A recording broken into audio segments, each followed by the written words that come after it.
Hi everyone, my name's Chris Williams and welcome back to my listening project. You may have noticed that the last couple of times I haven't been behind my desk, and there's a reason for that. As I've said before, most of us don't live in a cave and we live in the real world.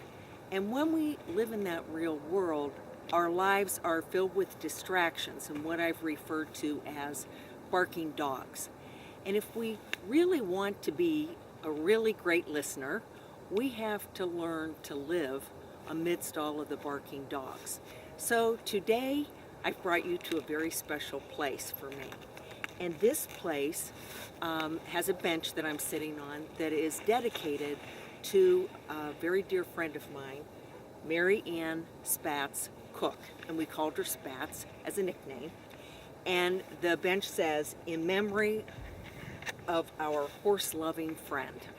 Many of us who rode horses with her went together to purchase this bench in her memory. And this place is where we used to ride all of the time.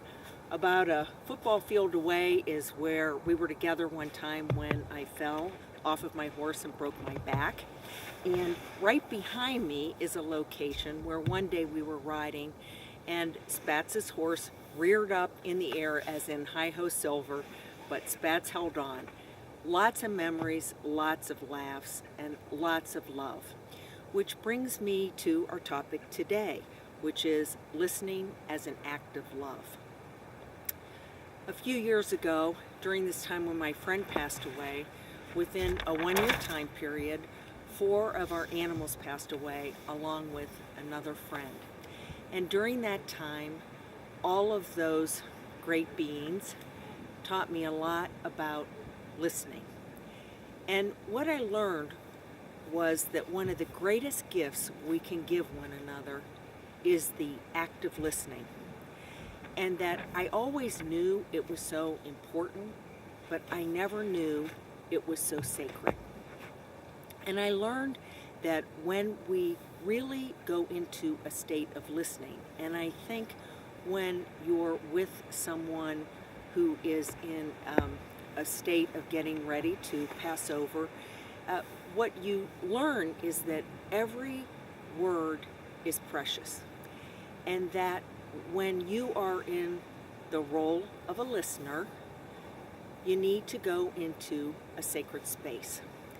And that is very frightening because we have to go into a space that the other person owns entirely.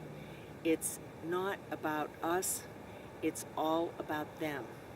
It's not about problem solving, it's about being in a state of just being.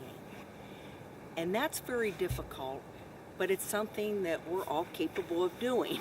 But one of the key messages that I most wanted to make today was we don't have to wait for people to be on their journey of passing over before we can become a really good listener. We can choose to do that before.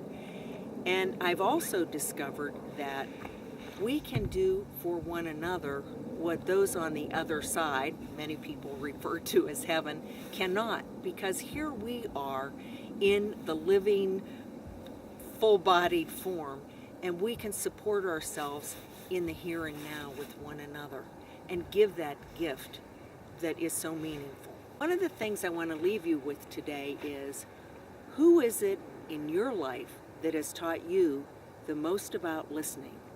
And what is it that you have learned from having them in your life? I thank you so much for joining me. I hope you'll come back again.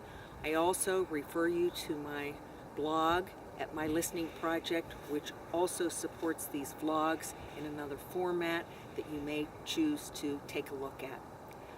Until we see one another again, may the listener in each of us grow and flourish.